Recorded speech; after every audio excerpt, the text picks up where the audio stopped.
Have the kids do a significant portion of each of the critical tasks right under your nose.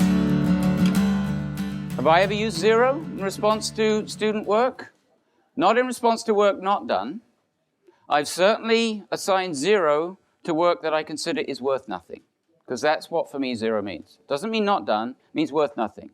So when kids cheat, plagiarize, try to submit fraudulent work to me, the piece gets a 0 on it. The bigger the better, probably in red. But then, because I design my assessment and evaluation program in such a way, that now means I've got missing evidence of some of the critical learning in my course. So that kid owes me evidence of that learning, and they've got to give it to me. So in other words, the piece of work that they tried to foist off on me is worth 0, but that 0 is not going into their grade. It's give me the goods, genuine goods. So that's sort of my own take, and it's been the case since I started my teaching career. But what I'm most interested in is the teachers who I get to meet, work with, probably many of you, who sort of don't get to the point, or if so, very rarely, in terms of this problem. Don't have to wrestle with the options on page 43 in Growing Success. In other words, what I'm about in my work for the most part is what can we do proactively to increase the likelihood that more and more kids will submit all critical evidence on time, and then, yes, we'll deal with those 1 or 2 cases. And there will, of course, be 1 or 2 cases. I've had them as well, obviously. What can we do proactively?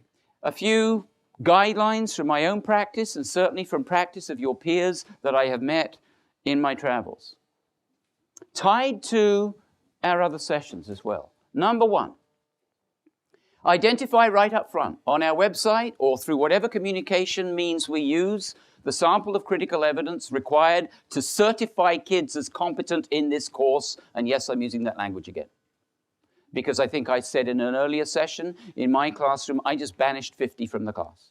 We just didn't do 50 work.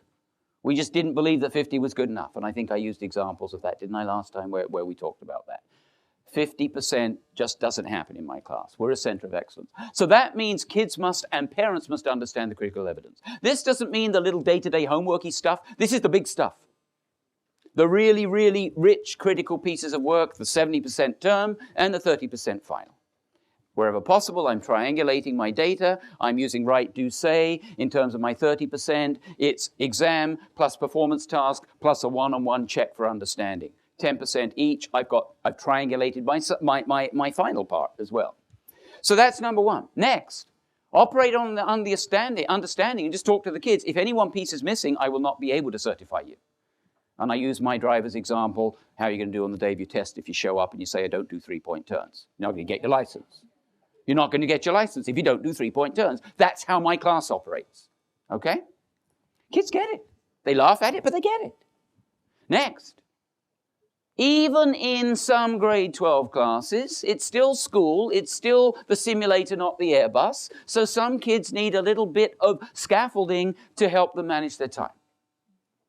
So for the really big honking pieces of work, we've got sort of a timeline to help them manage their time. All right?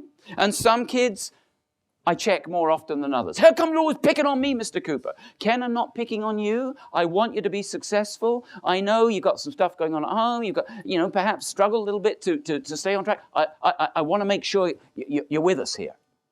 If you see it as picking on you, so be it, but I want you to be successful. That's what I'm here for, to have you guys be successful.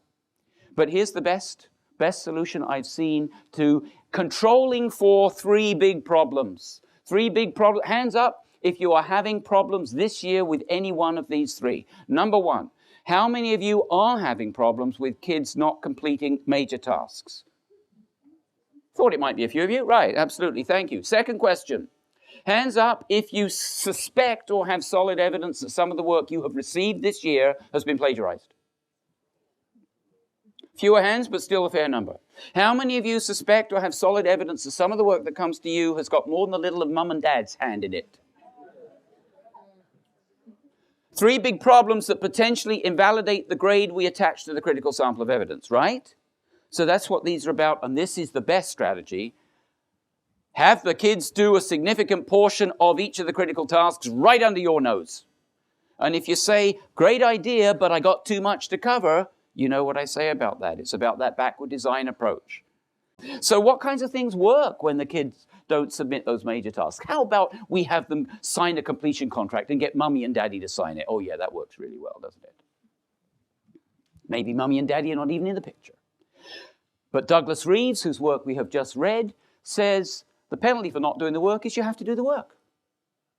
In other words, we take away some of the kids' free time. Yes, there are staffing implications here, but we have a center, an area in the school that runs before school, during lunch, after school, whatever. A supervised, not punishment center, not detention center, but student success center, excellence center. In other words, this is where kids who are struggling a little bit, who've fallen behind, go to provide the missing evidence. In some districts, Ottawa Carleton, where I was for the past 2 days, they have what they call Recovery Week following a reporting period, where the Supervised Learning Centre operates. At the end of Recovery Week, they celebrate with a pizza party the number of pieces of work that they recovered during that week. And the number keeps going up. And it's published board-wide and they're celebrating it. Another district I've been working, slightly different tone here, they call it the Just Do It Week, following a reporting period for the missing tasks, okay? So these are just some of the problem-solving strategies at the district level, district initiatives that I've seen happening. And here's where we get into how low do we go? And I honestly mean how low do we go in every sense of that term. Because from my point of view, if we spend time and energy quantifying failure right down to 2%, that's stooping pretty low. Us as educators. A personal opinion, yes, but that's the way I feel. Like, if the kid failed, the kid failed. Do we really need to rub it in terms of quantifying the degree of failure? It's immaterial. It's immaterial. So in my book, when I was coordinator of assessment in a large school district a number of times, we examined that very issue and we said 50, 45, 40, 35, and we stopped. Didn't go any further. What's the point? The point is we've got to do something to get the kid to success, and that's where we need to go.